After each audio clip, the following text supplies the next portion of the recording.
I want to talk to you today about creation versus evolution, and specifically the Glen Rose evidence. I didn't start my career in Glen Rose, Texas, but it looks like I'm here for the rest of the duration of this life, because what was discovered in the early 1980s by our excavation team has controversially captivated the attention of scholars around the world, and that is not an exaggeration.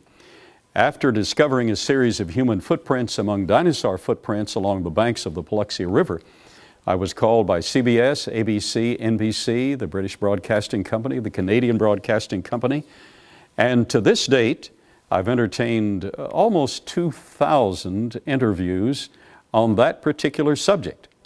And I must admit that the evolutionary community is very reluctant to even embrace a possibility that this could be true. So for the last few decades, I've lived a life that has been somewhat controversial, because I know precisely what I've excavated. I know specifically the procedure of removing the overburden, going through the delicate clay marl, and with non-abrasive tools going to the next layer, where under my supervision, we've exposed and excavated over 600 dinosaur footprints, and among them over 90 human footprints. Some of these prints, excavated on private property, are on display at the Creation Evidence Museum.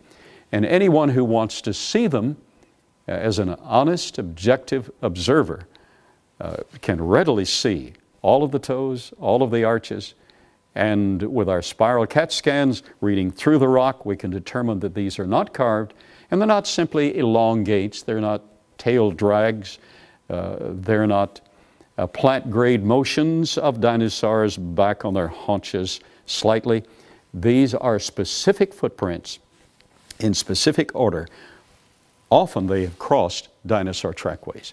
So the Glen Rose evidence is central to much of the discussion, creation versus evolution. For instance, in the Ernst Mayr of Harvard debate with Dr. Duane Gish, which took place at Evanston, Indiana some years ago, Dr. Mayr stated, and the script quotes him as saying, "Creationists have stated that humans and dinosaurs were contemporaries in time."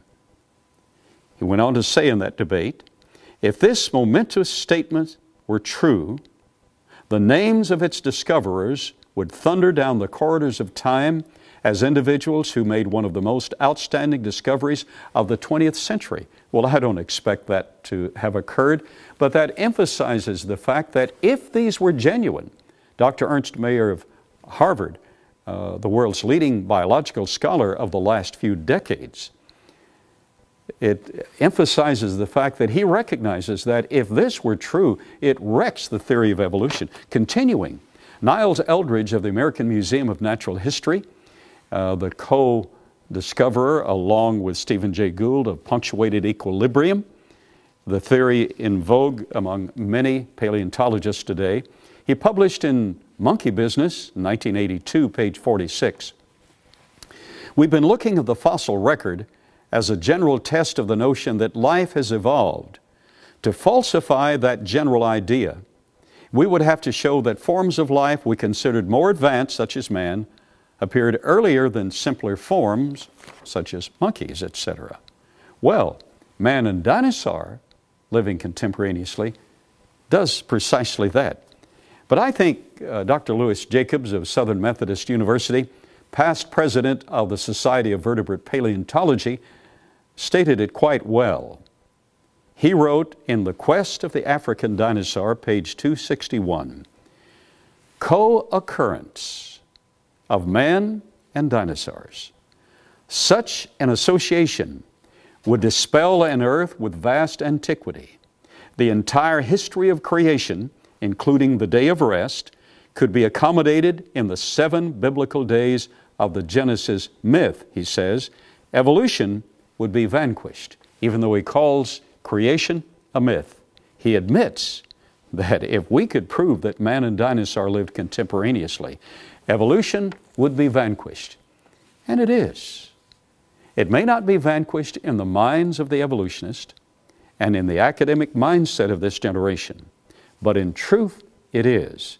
Visit the Creation Evidence Museum in Glen Rose, and you will see actual human footprints interlaced with dinosaur footprints, with spiral CAT scan technology determining both are genuine and occurred within moments of each other.